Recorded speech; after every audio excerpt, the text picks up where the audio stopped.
आज का टॉपिक है अर्थव्यवस्था। अर्थव्यवस्था में इन दो घटनाओं का दायरा कई दशकों तक फैला हुआ था, जिसके तहत अलग अलग आर्थिक व्यवस्थाओं ने दूसरे के अनुभव और व्यवस्थाओं को अपने में समाहित किया। लेकिन 1980 के अंत तक दुनिया की कोई भी अर्थव्यवस्था सैद्धांतिक या व्यावहारिक तौर पर ना तो पूंजीवादी रह गई थी और ना ही समाजवादी। द्वितीय विश्व युद्ध की समाप्ति के बाद उपनिवेशवाद के चुंगल से निकले दुनिया के कई देशों ने मिश्रित अर्थव्यवस्था को अपनाया। इनमें भारत, मलेशिया और इंडोनेशिया जैसे देश शामिल हैं।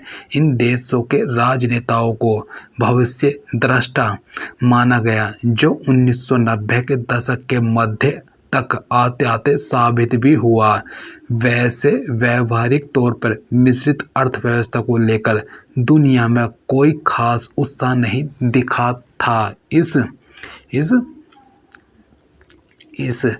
व्यवस्था की विशेषताओं और उसके अस्तित्व को लेकर किसी ठोस विचार का सामना आना बाकी था। इस दिशा में पहला विचार विश्व बैंक का आया। विश्व बैंक ने मिश्रित अर्थव्यवस्था की खासियतों के साथ साथ अर्थव्यवस्था में राज्य की दखल की जरूरत को भी स्वीकार किया। यह वैश्विक अर्थव्यवस्था के नज़रिए में बड़ा बदलाव था, क्योंकि विश्व बैंक, WUB और अंतर्राष्ट्रीय मुद्रा कोष IMF को मुक्त बाजार अर्थव्यवस्था का हिमायती माना जाता है। मिश्रित अर्थव्यवस्था के बारे में यह राय तब बनी जब 1999 विश्व बैंक की रिपोर्ट 21वीं सदी में प्रवेश के नाम से प्रकाशित हुई।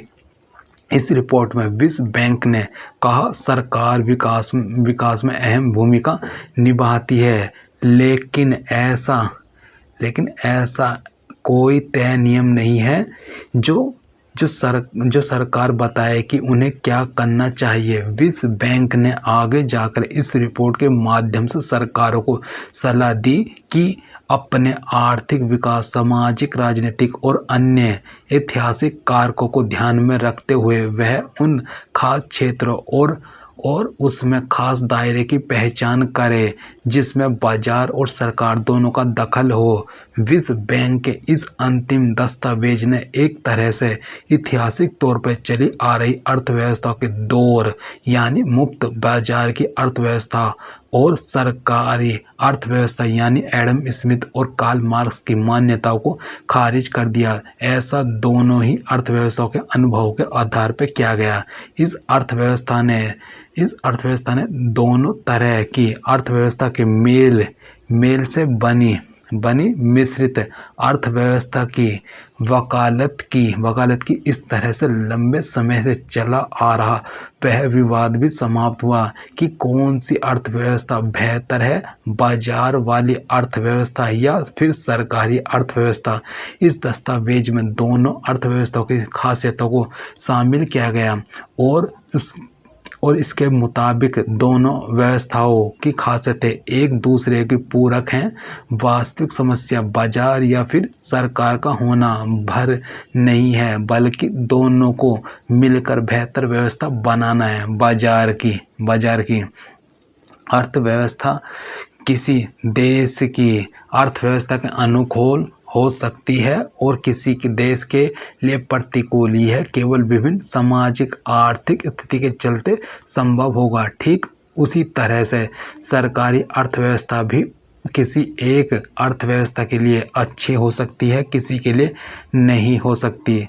वैसे यह तय है कि आर्थिक व्यवस्थाओं में ना तो पूंजीवाद ही सबसे अच्छा है और ना ही सरकारी अर्थव्यवस्था। हाँ, इन दोनों का मिला हुआ स्वरूप मौजूदा समय में सबसे अच्छा है। सरकार बाजार काफ़ी हद तक किसी भी अर्थव्यवस्था के सामाजिक, आर्थिक और राजनीतिक स्थिति पर निर्भर होते हैं, लिहाजा इसका कोई निश्चित प्रारूप नहीं बन पाया है जिसे दुनिया भर में एक समान तौर पर लागू किया जा सकता था। प्रत्येक अर्थव्यवस्था को बाजार और सरकार की हिस्सेदारी को खुद से तलाशना होता है, वैसे ये भी संभव है कि किसी अर्थव्यवस्था को बदलते समय के साथ सामाजिक, आर्थिक, राजनीतिक स्थितियों में बदलाव के चलते अपनी मिश्रित अर्थ नीतियों में बदलाव लाना पड़ सकता है। भारत में आर्थिक सुधार की प्रक्रिया 1991 में शुरू हुई। भारत तो स्वतंत्रता के बाद से ही मिश्रित अर्थव्यवस्था वाला देश रहा, लेकिन 1991 में भारत के लिए एक नई मिश्रित अर्थव्यवस्था की तलाश शुरू हुई। स्वतंत्रता के बाद भारत ने मिश्रित अर्थव्यवस्था को अपनाया। उस दौर में मिश्रित अर्थव्यवस्था को लेकर दुनिया भर में भ्रम की स्थिति थी। मिश्रित अर्थव्यवस्था में कुछ आधारभूत और महत्वपूर्ण क्षेत्र की आर्थिक जिम्मेदारी केंद्र एवं राज्य सरकारों की होती है और बाकी आर्थिक गतिविधियों को बाजार के निजी समूहों के लिए छोड़ दिया जाता है। भारत ने स्वतंत्रता के बाद जिस मिश्रित अर्थव्यवस्था को अपनाया वह उस वक्त की सामाजिक, आर्थिक, राजनीतिक परिस्थितियों के अनुकूल थी। 1990 के दशक में भारत में आर्थिक सुधार शुरू हुए। तब अर्थव्यवस्था में सरकार और बाजार की हिस्सेदारी को नए सिरे से परिभाषित किया गया और एक नई मिश्रित अर्थव्यवस्था को अपनाया गया। सामाजिक, आर्थिक स्थिति में बदलाव के चलते सरकार और बाजार की हिस्सेदारी में बदलाव हुआ। नई मिश्रित इसमें आएगा अर्थव्यवस्था में बाजार की अर्थव्यवस्था का पक्ष लिया गया। कई व्यवस्थाएं जिन पर सरकार का पूरा नियंत्रण था उसे निजी क्षेत्र की भागीदारी के लिए खोल दिया गया। इसके कई उदाहरण हैं: दूरसंचार, ऊर्जा, सड़क, पेट्रोलियम एवं प्राकृतिक गैस इत्यादि। इसी समय में कुछ ऐसे भी क्षेत्र रहे जिन्हें सरकार के अधीन ही रखा गया। इन क्षेत्रों को सामूहिक रूप से सामाजिक क्षेत्र कहा जा सकता है। इनमें शामिल है शिक्षा, स्वास्थ्य, पेयजल, सफाई, पोषण, सामाजिक सुरक्षा इत्यादि। भारत 1991 से पहले भी मिश्रित अर्थव्यवस्था का देश था और 1991 के बाद भी इसकी अर्थव्यवस्था मिश्रित ही रही, लेकिन सरकार और बाजार की अर्थव्यवस्था में हिस्सेदारी बदल गई। आने वाले समय में सामाजिक, आर्थिक, राजनीतिक कारकों में बदलाव होने पर भारत अपनी अर्थव्यवस्था में जरूरत के मुताबिक बदलाव कर सकता है। मिश्रित अर्थव्यवस्था की शुरुआत और उसके विकास ने लंबे समय से चली आ रही उस बहस को ख़त्म कर दिया। कौन सी अर्थव्यवस्था सबसे बेहतर है, यह बहस 1776 में एडम स्मिथ की पुस्तक वेल्थ ऑफ नेशंस से शुरू हुआ था और विश्व बैंक की 1999 के विश्व बैंक विकास रिपोर्ट के प्रकाशित होने तक जारी रहा था। यह भ्रम की स्थिति करीब 250 साल 1776 से 2000 तक बनी रही। मौजूदा समय में विश्व की अर्थव्यवस्था विश्व व्यापार संगठन WTO का दबदबा है। WTO जिस मिश्रित अर्थव्यवस्था का पक्षधर है वह मुक्त बाजार की अर्थव्यवस्था है। हालांकि इसमें ऐसा भी नहीं है कि सरकार अर्थव्यवस्था में दखल ना दे सकती है, बल्कि यह जरूरत पड़ने पर सरकार के कहीं ज़्यादा दखल की जगह बनाती है। यह अर्थव्यवस्था में राज्य की भूमिका इसमें आएगा। अर्थव्यवस्था को संगठित करने का विवाद वास्तव में इस बात के चारों ओर घूमता रहा कि अर्थव्यवस्था में राज्य या सरकार की भूमिका होनी चाहिए। अर्थव्यवस्था में राज्य की 3 भूमिकाएं स्पष्ट होती है। फर्स्ट है अर्थव्यवस्था के नियामक की भूमिका जिसके अंतर्गत राज्य प्रमुख आर्थिक नीतियां अपनाता है और उनका कार्यान्वयन करता है। आर्थिक नियामक की भूमिका पूंजीवादी राज्य अर्थव्यवस्था और मिश्रित अर्थव्यवस्था तीनों ही राज्य के पास रहा है। फिर सेकंड, निजी वस्तुओं और सेवाओं के उत्पादकर्ता और आपूर्तिकर्ता की भूमिका जिसके अंतर्गत राज्य अपनी भूमिका का 2 रूप में निर्वाह कर सकता है। प्रथम रूप जिसके अंतर्गत इन उत्पादों को है नागरिकों तक बिना किसी मूल्य के आपूर्ति की जाती है, जैसा कि राज्य अर्थव्यवस्थाओं समाजवादी और साम्यवादी में होता था। दूसरे रूप में राज्य इन उत्पादों को उपभोक्ता तक बाजार व्यवस्था के अनुसार पहुंचाता है, जैसा कि मिश्रित अर्थव्यवस्था में वर्तमान में दिखता है, जहां सरकारी कंपनियां निजी कंपनियों की तरह यह कार्य लाभ या फिर कुछ सब्सिडी देकर कर रही है।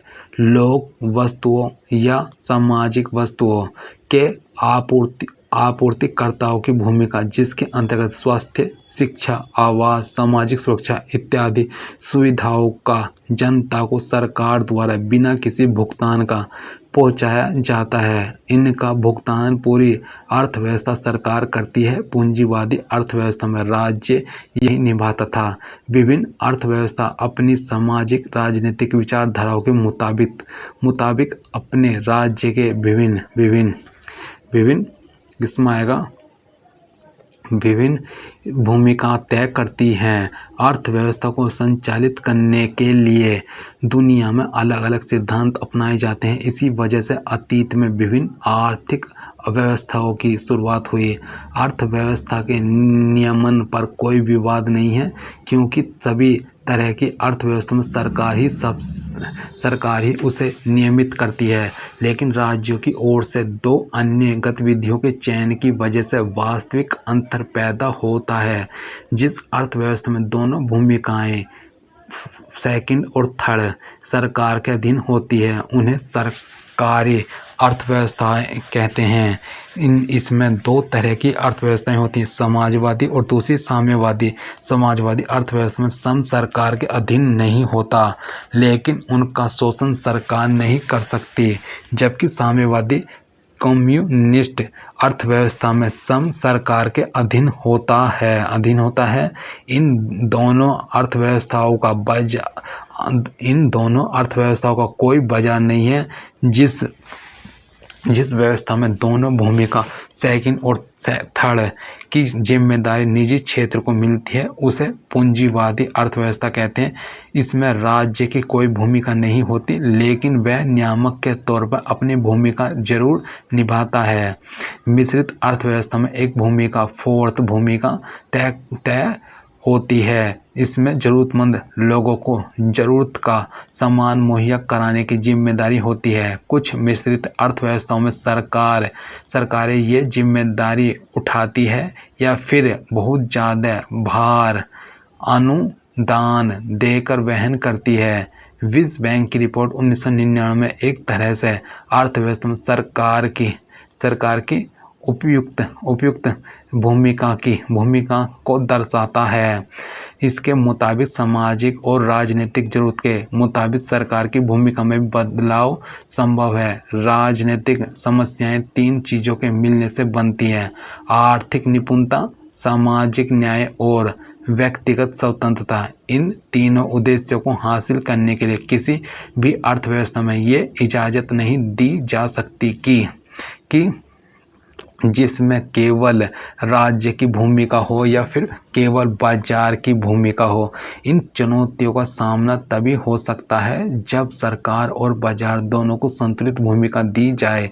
संतुलन की परिभाषा मौजूदा स्थिति और भविष्य के लक्ष्य के आधार पर तय होती है। मौजूदा भूमंडलीकरण की दुनिया में सरकार और निजी क्षेत्र के बीच सटीक संतुलन को ही आर्थिक सुधारों की प्रक्रिया कहते हैं। अगर हम किसी अर्थव्यवस्था की जरूरत का आकलन करेंगे तो इसमें राज्य की कुछ अनिवार्य भूमिका नजर आएगी। अगर किसी अर्थव्यवस्था निजी व्यक्ति या फिर समूह पर नियमन और नियंत्रण की जिम्मेदारी सौंपी जाए तो वह दूसरों की कीमत पर खुद मुनाफा कमाने पर जोर देंगे। ऐसे में ये भूमिका सरकार के अधीन ही होनी चाहिए। यह लोकतांत्रिक और राजनीतिक व्यवस्था के लिए उपयुक्त भी है, क्योंकि इससे बड़ी आबादी के हितों का ख्याल रखना संभव है। फिर सेकंड है, सामान का उत्पादन और वितरण की जिम्मेदारी निजी क्षेत्र को सौंपी जा सकती है, क्योंकि यह क्षेत्र मुनाफा कमाने वाला क्षेत्र है। सरकार अगर इस क्षेत्र की जिम्मेदारी उठाती है तो उस पर काफ़ी बोझ पड़ेगा। हालांकि दुनिया के कई देशों में उपयुक्त निजी क्षेत्र की मौजूदगी नहीं होने से यह जिम्मेदारी सरकारों के अधीन भी है। भारत भी उन देशों में से एक है। हालांकि कुछ देशों में निजी क्षेत्र को सक्षम बनाने के लिए सरकारों ने यह जिम्मेदारी पूरी तरह से निजी क्षेत्रों के लिए छोड़ा हुआ है। भारत में यह प्रक्रिया विलंबित है, जबकि इंडोनेशिया, मलेशिया, थाईलैंड और दक्षिण कोरिया में सरकार ने अपनी जिम्मेदारियों को छोड़ दिया है ताकि निजी क्षेत्र आ सके। फिर हालांकि ज़रूरतमंद लोगों के लिए रोज़मर्रा के जीवन में ज़रूरत उत्पादों की आपूर्ति निजी क्षेत्र पर नहीं छोड़ी जा सकती, क्योंकि यह नुकसान देने वाला है। इसका मतलब यह है कि इसमें आएगा, सरकार को यह जिम्मेदारी खुद लेनी होगी या फिर अपनी जिम्मेदारी को इस क्षेत्र में बढ़ाना होगा। भारत में आर्थिक सुधारों के बाद यही स्थिति है। निजी क्षेत्र सामानों के उत्पादन और वितरण में सक्षम है, लिहाजा सरकार इस क्षेत्र में विशेष लगे अपने मानव और आर्थिक संसाधनों की बचत कर सकती है। विश्व बैंक के अध्ययन के मुताबिक पूर्वी एशियाई चमत्कार 1993 में यह देखा गया कि ऊपर के उदाहरण से एक तरह की मिश्रित अर्थव्यवस्था दूसरी तरह की मिश्रित अर्थव्यवस्था में तब्दील हो गई। यह बदलाव मलेशिया, थाईलैंड और दक्षिण कोरियाई अर्थव्यवस्था में नजर आया। यहाँ यह बदलाव 1960 के दशक से हुआ था। विशेषज्ञों का मानना है कि भारत में यह बदलाव उपयुक्त समय पर शुरू नहीं हुआ। 1991-92 में यह काफ़ी देर से शुरू हुआ और इसे अनिवार्य किया गया। पूर्वी एशियाई देशों के अर्थव्यवस्था में भी इसी तरह के सुधार हुए, लेकिन वे अपनी मर्जी से किए गए थे। वाशिंगटन सहमति शब्दावली अमेरिका अर्थशास्त्री जॉन विलियमसन द्वारा 1989 में प्रयुक्त की गई। इसके अंतर्गत उन्होंने तत्कालीन लातीन अमेरिका देशों के लिए नीतिगत सुधार सुझाए, जिन पर वाशिंगटन स्थित अंतर्राष्ट्रीय मुद्रा कोष तथा विश्व बैंक जैसी संस्थाओं की भी सहमति थी, और वे इन देशों को संकट से उभारने के लिए जरूरत मानती थी। इस नीति को सुधारों के निम्नलिखित 10 आयाम थे। इसमें आएगा, फर्स्ट वित्तीय अनुशासन। सेकंड है सार्वजनिक खर्च की प्राथमिकताओं को ऐसे क्षेत्रों की ओर पुनर्निर्देशित करना जिनसे उच्च प्राप्ति की संभावना हो, जैसे प्राथमिक स्वास्थ्य, प्राथमिक शिक्षा तथा आधारभूत संरचना। थर्ड है कर सुधार, सीमांत दरों में कमी तथा कराधार को बड़ा करना, ब्याज दर उदारीकरण, प्रतिस्पर्धा पूर्ण विनिमय दर, व्यापार उदारीकरण, यह प्रत्यक्ष विदेशी निवेश के अंतःप्रवाह का उदारीकरण, निजीकरण, विनिमय प्रवेश एवं विकास में बाधाओं को दूर करने के अर्थ में, तथा संपत्ति अधिकारों की रक्षा। फिर इसमें आएगा, हालांकि आने वाले समय में यह शब्दावली नव उदारवाद, लातीन अमेरिका में बाजारवादी रूढ़िवाद, जैसा कि 1998 में जॉर्ज सोरोस ने कहा, यहाँ तक कि पूरी दुनिया में भूमंडलीकरण की समानार्थक हो गई है। यह ऐसे अति विश्वास और अंधा प्रतिबद्धता दर्शाने के लिए भी प्रयुक्त हुई कि बाजार कैसी भी स्थिति संभाल सकता है, लेकिन वस्तु स्थिति भिन्न रही। 80 और 90 के दशक के दौरान भी इन नीतियों की अनुशंसा अंतर्राष्ट्रीय मुद्रा कोष तथा विश्व बैंक ट्रेजरी के साथ मिलकर करते आ रहे थे। ये नुस्खे उस समय लातिन अमेरिका के देशों की वास्तविक समस्याओं के हल के लिए सुझाए गए थे और बाद में अन्याय परिस्थितियों में भी इनके उपयोग की कोशिशों का विरोध उन लोगों ने भी किया। इसमें आएगा जो कि इनके प्रतिपादक थे। वाशिंगटन सहमति का हवाला देना विशेषकर जॉन विलियमसन के लिए मानव दुर्भाग्यपूर्ण ही लगता रहा है, जो कि इसके जनक रहे। वे कहते हैं कि दुनिया भर में प्रेक्षक ऐसा मानते हैं कि वाशिंगटन सहमति का अभिप्राय ऐसी नव उदारवादी नीतियों से है जो कि लाचार देशों के लिए ऊपर वाशिंगटन स्थिति वित्तीय संस्थाओं ने थोपी है और जो उनके यहाँ संकट और दुर्दशा का कारण बनी है। ऐसे लोग भी हैं जो इस शब्दावली को क्रोध और घृणा के साथ ही उच्चारते हैं। विलियमसन पुनः कहते हैं कि अनेक लोग यह समझते हैं कि जैसे इस सहमति दस्तावेज के बिंदु उन नियमों का प्रतिनिधित्व करते हैं जो संयुक्त राज्य अमेरिका विकासशील देशों पर जबरन लादना चाहता है। इसके बदले विलियमसन हमेशा से यह मानते रहे हैं कि ये अनुशंसाएं अथवा नुस्खे उन सहमतियों का प्रतिनिधित्व इसलिए करते हैं कि वास्तव में वे सार्वभौमिक हैं। इस योजना के अनेक उत्पादकों का यह विचार है कि इनके पीछे कोई सख्त नव उदारवादी एजेंडा नहीं है, जैसा कि मुक्त बाजार के विरोधी समझते हैं। यह दावा करते हैं, बल्कि उन्हें इसे एक अनुदार मूल्यांकन के रूप में प्रस्तुत करना चाहिए। देश में आर्थिक स्थिरता किस प्रकार की नीतियों से संभव है, लेकिन हुआ यह कि इन नीतियों से उन प्रक्रियाओं की शुरुआत हुई जिन्हें उदारीकरण, निजीकरण एवं भूमंडलीकरण कहा जाता है।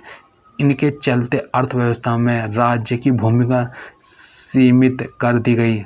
पूरी दुनिया में उन देशों में कहीं अधिक जो विश्व बैंक से विकास निधि प्राप्त कर रहे थे अथवा जो भुगतान संतुलन संकट के समय अंतर्राष्ट्रीय मुद्रा कोष से सहायता मांगने जाते रहे थे, जैसे भारत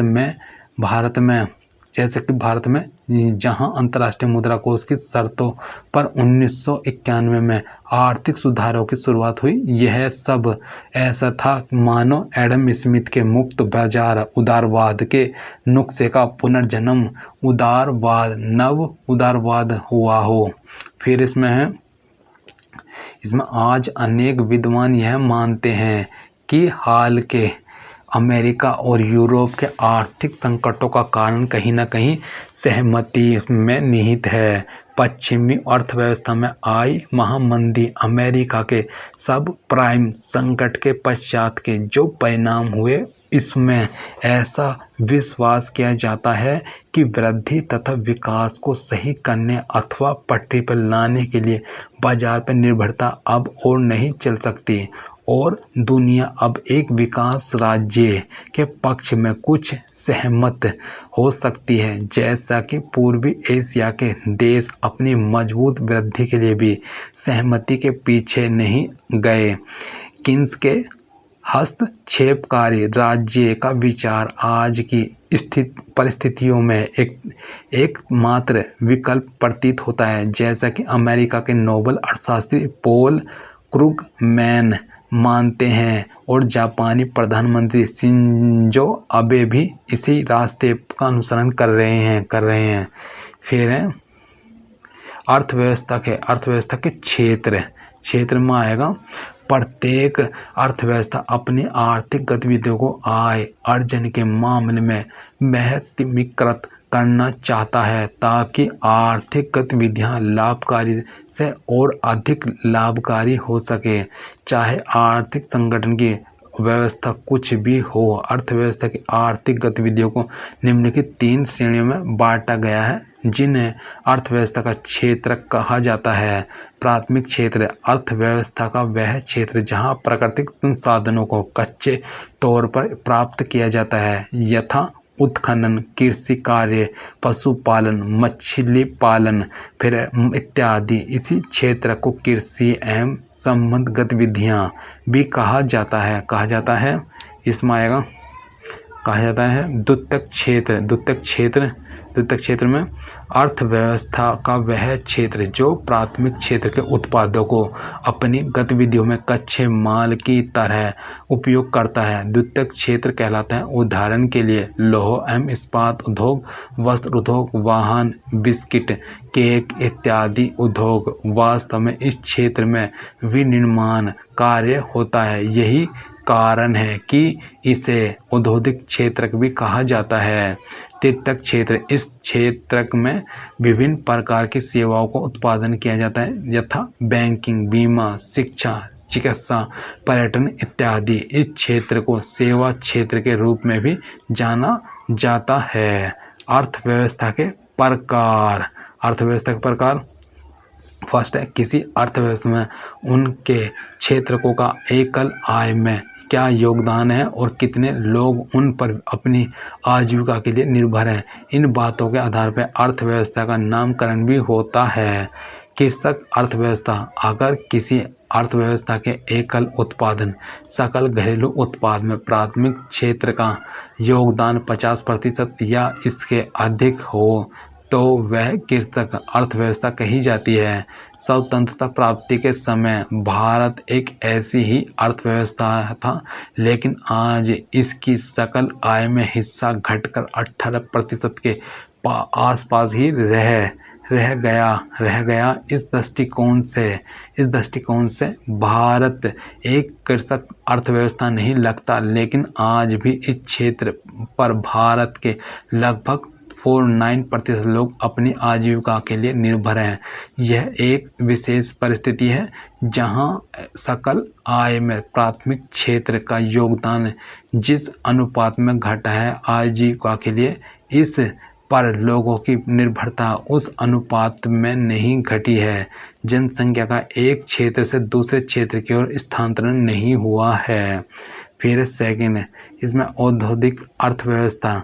ऐसी अर्थव्यवस्था में उसकी सकल आय में द्वितीयक क्षेत्र का हिस्सा 50% या इससे अधिक रहता है तथा इसी अनुपात में इस क्षेत्र पर लोगों की निर्भरता भी रहती है। पूरा का पूरा यूरोप, अमेरिका इस स्थिति में रहा था जब उन्हें औद्योगिकृत अर्थव्यवस्था का नाम दिया गया था।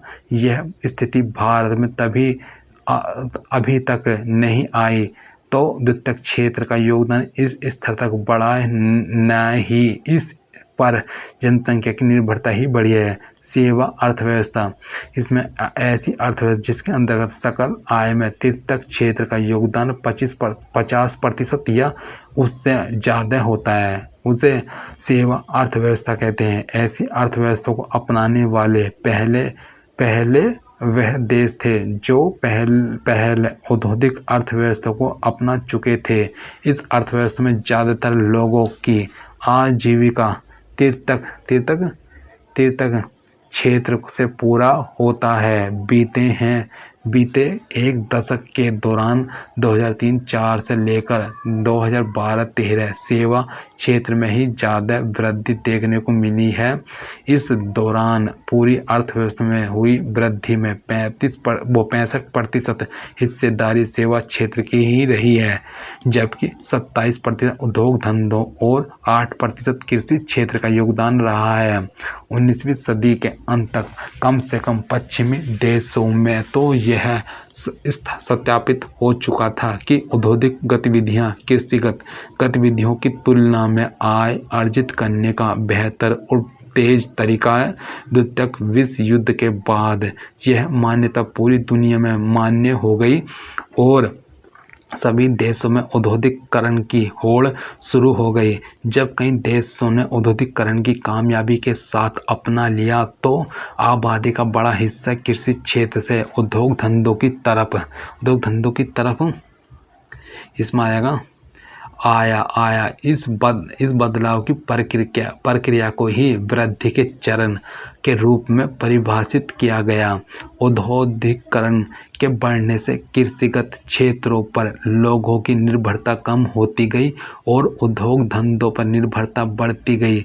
ठीक इसी तरह का बदलाव उद्योग धंधों से सेवा के क्षेत्र में बदलाव करने के दौरान नजर आया। सर्विस सेक्टर पर निर्भर आबादी को औद्योगिकरण के बाद के दौर की आबादी माना गया और इसे सर्विस सोसाइटीज के रूप में भी मान्यता मिली। पूरे यूरोप और अमेरिका में कुल उत्पादन का करीब 50% हिस्सा सेवा क्षेत्र से आ रहा और लगभग आधी आबादी की आजीविका भी इसी पर निर्भर थी, यानी किसी क्षेत्र की उसकी आय में योगदान और उस पर निर्भर जनसंख्या में साम्यता थी। लेकिन कुछ देशों के मामले में ऐसा नहीं हुआ। भारत में उन देशों में शामिल था जहां यह साम्यता नहीं थी। राष्ट्रीय आय की अवधारणा। अर्थव्यवस्था में राष्ट्रीय आय एक महत्वपूर्ण अवधारणा है। अर्थशास्त्र एवं किसी अर्थव्यवस्था की समझ के लिए राष्ट्रीय आय की गणना से जुड़ी अवधारणाओं का स्पष्ट होना आवश्यक है। वैसे तो इसका पता सामान्य तौर पर देश और वहाँ के लोगों की खुशहाली और उनकी प्रसन्नता से लगाते हैं। यह तरीका आज भी इस्तेमाल होता है। हालांकि हम यह जान चुके हैं कि आय से किसी भी समाज के बेहतर और कुशल होने का अनुमान नहीं लगाया जा सकता है। इसी राय के पीछे कई वजह भी हैं। जब 1990 के शुरुआती सालों में मानव विकास सूचकांक की शुरुआत हुई, इस सूची में किसी भी देश में प्रति व्यक्ति आय को काफ़ी प्राथमिकता दी गई। लेकिन समाज में शिक्षा और स्वास्थ्य की स्थिति तभी बेहतर होती है जब इन क्षेत्रों में भारी पैमाने पर निवेश किया जाता हो। यही वजह है कि विकास या मानव विकास का केंद्र बिंदु आय को माना जाता है। फिर इसमें आएगा, एक आदमी की आय को आकलित किया जा सकता है, उसी तरह से पूरे देश की आय का आकलन संभव है और पूरे विश्व की आय का अनुमान लगाना संभव है। हालांकि पूरे विश्व की आय को मापने का तरीका मुश्किल जरूर है। बहरहाल किसी भी देश की आय को आकलित करने के लिए अर्थशास्त्र में 4 दृष्टिकोण हैं। ये चारों दृष्टिकोण हैं जीडीपी, एनडीपी, जीएनपी, एनएनपी। यह सब किसी भी देश की राष्ट्रीय आय के रूप हैं, लेकिन सब एक दूसरे से अलग हैं। ये अलग अलग किसी भी देश की आय के बारे में अपने खास अंदाज में विश्लेषण करते हैं। इस अध्याय में हम इन चारों दृष्टिकोण के बारे में अलग अलग अध्ययन करेंगे। जीडीपी में आएगा सकल घरेलू उत्पाद। जीडीपी किसी भी अर्थव्यवस्था में एक वर्ष में उत्पादित सभी वस्तुओं और सेवाओं का अंतिम मौद्रिक मूल्य है। भारत के लिए यह एक वर्ष 1 अप्रैल से 31 मार्च तक है। इसका आकलन राष्ट्रीय निजी उपभोग, सकल निवेश, सरकारी एवं व्यापार शेष, निर्यात आयात के योग फल द्वारा भी किया जाता है। इस विधि में देश के बाहर उत्पादित आयातों के व्यय को तथा उन देश निर्मित वस्तुओं एवं सेवाओं का मूल्य जुड़ा होता है जिन्हें देश में नहीं बेचा गया है। इस दृष्टिकोण में इस्तेमाल किए गए पदों को समझना आवश्यक है। अर्थव्यवस्था और वाणिज्य में ग्रास का मतलब वही होता है जो गणित में कुल का मतलब होता है। डोमेस्टिक का मतलब सभी अर्थव्यवस्था में किसी भी देश और उसकी पूंजी के दायरे में होने वाली आर्थिक गतिविधियां हैं। प्रोडक्ट का मतलब सामान और सेवा है, जबकि फाइनल का मतलब इसमें आएगा है कि किसी भी उत्पाद में अप वैल्यू एडिशन का मौका नहीं है। जीडीपी के विभिन्न उपयोग निम्न हैं। फर्स्ट है, जीडीपी में होने वाला वार्षिक प्रतिशत परिवर्तन ही किसी अर्थव्यवस्था की वृद्धि है। उदाहरण के लिए किसी देश की जीडीपी 107 रुपये है और यही बीते साल से 7 रुपये ज़्यादा है, तो उस देश की अर्थव्यवस्था की वृद्धि दर 7% है। जब हम किसी देश की अर्थव्यवस्था को ग्रोइंग इकोनॉमिक कहते हैं तो मतलब यह होता है कि देश की आय परिमाणात्मक रूप से बढ़ रही है। यह परिमाणात्मक दृष्टिकोण है। इसके आकार से देश की आंतरिक शक्ति का पता चलता है, लेकिन इससे देश के अंदर उत्पादों और सेवाओं की गुणवत्ता के स्तर का पता नहीं चल पाता। फिर अंतर्राष्ट्रीय मुद्रा कोष और विश्व बैंक की ओर से सदस्य देशों को तुलनात्मक विश्लेषण इसके आधार पर ही किया जाता है। एनडीपी शुद्ध घरेलू उत्पाद। एनडीपी किसी भी अर्थव्यवस्था का वह जीडीपी है जिसमें से एक वर्ष के दौरान होने वाली मूल्य कटौती को घटाकर प्राप्त किया जाता है। वास्तव में जिन संसाधनों द्वारा उत्पादन किया जाता है, उपयोग के दौरान उनके मूल्य में कमी हो जाती है, जिसका मतलब उस सामान का घिसना या टूटने फूटने से होता है। इसमें मूल्य कटौती की दर सरकार निर्धारित करती है। भारत में यह फैसला केंद्रीय वाणिज्य एवं उद्योग मंत्रालय करता है। यह एक सूची जारी करता है जिसके मुताबिक विभिन्न उत्पादों में होने वाली मूल्य कटौती घिसावट फिर इसमें आएगा घिसावट की दर तय होती है। उदाहरण के लिए भारत में रिहायशी निवास की सालाना मूल्य कटौती 1% है। वहीं बिजली से चलने वाले पंखे के मूल्य में 10% की कमी होती है। अर्थशास्त्र में मूल्य कटौती का इस्तेमाल किस तरह से होता है, यह एक उदाहरण है। दूसरा तरीका यह भी है जब भारी क्षेत्र में उसका इस्तेमाल होता है, जब घरेलू मुद्रा विदेशी मुद्रा के सामने कमज़ोर होता है। अगर बाजार की अर्थव्यवस्था में घरेलू मुद्रा का मूल्य विदेशी मुद्रा के सामने कम होता है तो उसे घरेलू मुद्रा का अवमूल्यन कहते हैं। यह घरेलू मुद्रा में दर्ज गिरावट से तय होता है। इस तरह से देखें तो एनडीपी बराबर जीडीपी माइनस घिसावट है। ऐसे में जाहिर है कि किसी भी वर्ष में किसी भी अर्थव्यवस्था में एनडीपी हमेशा उस साल की जीडीपी से कम होगा। अवमूल्यन को शून्य करने का कोई भी तरीका नहीं है, लेकिन मानव समाज इस अवमूल्यन को कम से कम करने के लिए कई तरकीबें निकाल चुका है। एनडीपी का अलग अलग प्रयोग निम्न है। फर्स्ट है, घरेलू इस्तेमाल के लिए इसका इस्तेमाल घिसावट के चलते होने वाले नुकसान को समझने के लिए किया जाता है।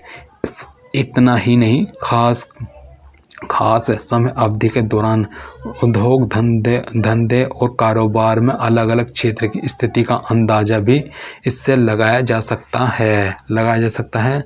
फिर है सेकंड, अनुसंधान और विकास के क्षेत्र में अर्थव्यवस्था की उपलब्धि को दर्शाने के लिए भी इसका इस्तेमाल किया जाता है।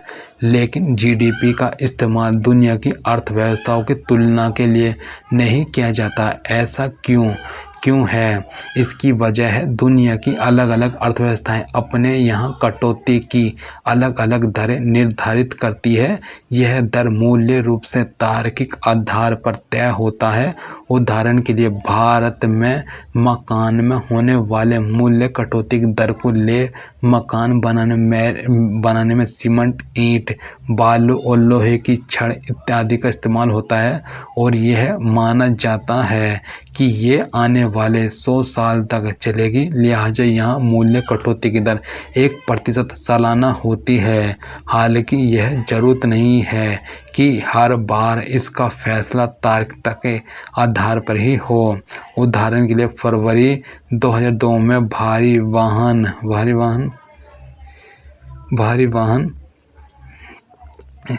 इसमें है, कहाँ गया, भारी वाहन ऐसे वाहन जिनमें 6 या उससे ज़्यादा चक्के हो में मूल्य कटौती की दर 20% थी, लेकिन उसे आगे चलकर 40% तक कर दिया गया। ऐसा देश में भारी वाहन की बिक्री को बढ़ाने के उद्देश्य के बाद आएगा से किया गया दर को दुगना करने के लिए कोई तर्क सही नहीं हो सकता। मूल्य कटौती और विकास उसकी दरें भी आधुनिक सरकारों के लिए आर्थिक नीतियों को अपनाने के लिए एक हथियार है। अर्थव्यवस्था में अवमूल्यन का तीसरी तरह से इस्तेमाल इसी रूप में होता है।